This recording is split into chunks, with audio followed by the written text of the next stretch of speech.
काय तुम्ही एकमेकांकडे बघायला आलात? नाही, ऍक्च्युली ही चिठ्ठी द्यायची होती मला सावलीला, तीच द्यायला आले होते.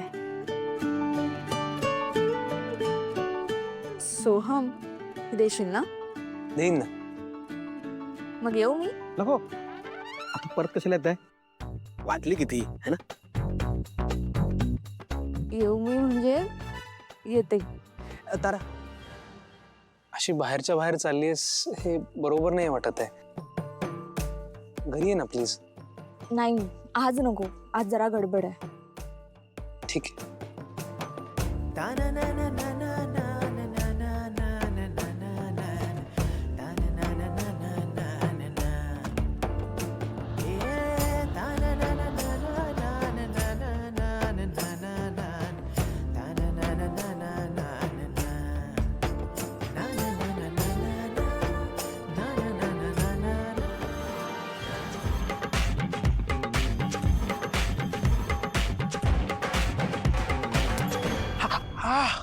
मला का मारलंस? मी काय केलंय?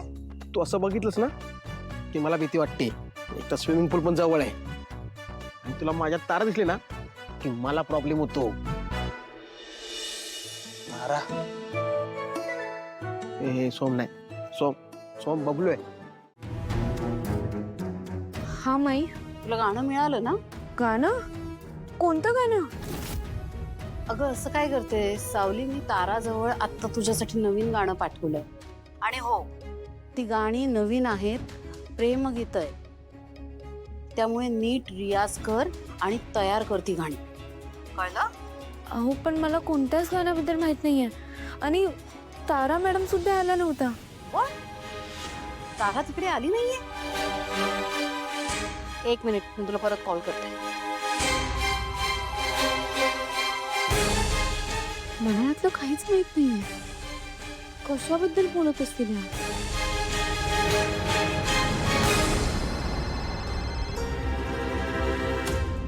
हा मॉम.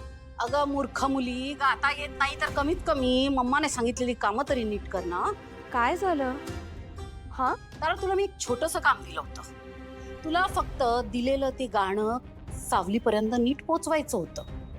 पोचवलंस? हो, गाणं ना. अगं ती चिठ्ठी दिली मी. खरंच दिलंस? तर तुला लाज नाही वाटत खोटं बोलायला?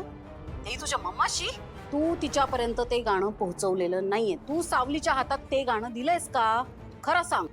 अगं काय झालं माहितीये, सोहम आणि बबलू ना मला बाहेरच भेटले, सो मग घाईघाईत मी त्यांच्याच हातात दिली चिठ्ठी. Tara, you are such impossible girl. काय केलंस तू हे?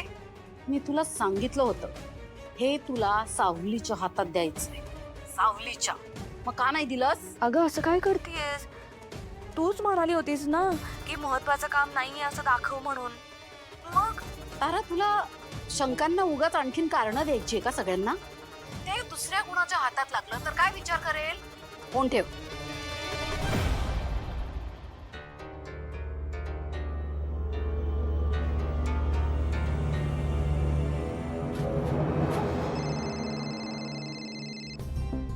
हॅलो. सावली, ताराने ते गाणं सोहमकडे दिलंय. सोहम आणि बबलूकडे. हा म्हणजे मीच तिला सांगितलं होतं की उगाच कोणाला काही डाऊट येईल असं काही करू नको म्हणून तिने सोहमकडे ती चिठ्ठी दिली. उगाच कशाला 100 शंका आणि त्यांना खतपाणी ना म्हणून. ठीक आहे, तू लवकरात लवकर सोहमकडनं ते घे आणि रियाजाला सुरुवात कर. काय, गाणी नवीन आहे आणि कार्यक्रम खूप मोठा आहे, त्यामुळे सगळं कसं एकदम मस्त पार पडलं पाहिजे. हो.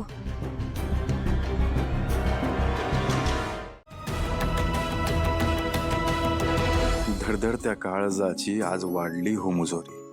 मी लाख रोखले तरीही मन करतय हे पिथोरी.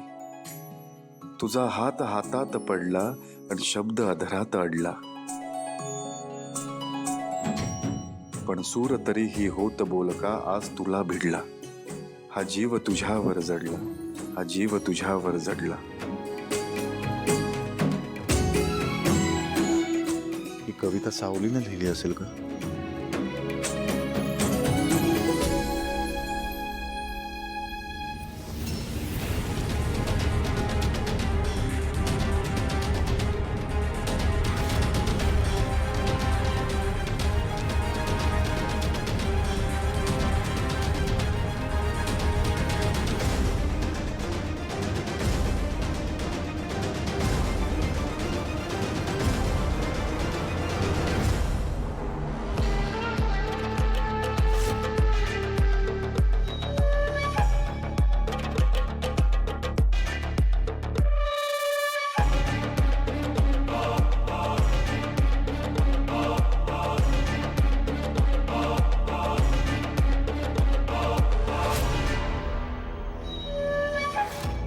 हे काय आता नवीन? सारंगने ही चिठ्ठी त्या मूर्ख मुलीसाठी इथे ठेवली नसेल ना? ओ, प्रेम व्यक्त करायची प्लॅनिंग दिसते. सारंग त्या मूर्ख मुलीच्या प्रेमात तर पडत नाहीये ना? यांचं प्रेम प्रकरण वाढतच चाललंय.